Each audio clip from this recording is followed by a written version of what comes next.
Welcome to our educational video on initial coding in qualitative analysis. Qualitative analysis involves the systematic examination of data to uncover meaningful patterns and insights.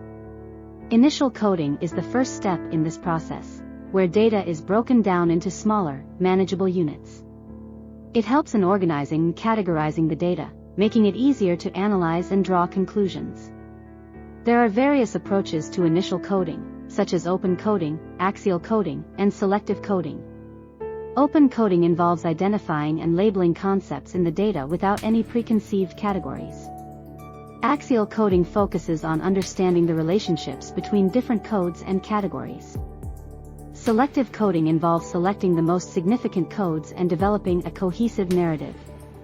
By using initial coding, researchers can gain valuable insights and generate meaningful findings. So, next time you embark on qualitative analysis, remember the importance of initial coding. Dr. Philip Adu, a methodology expert at the Center for Research Methods Consulting, has curated this video.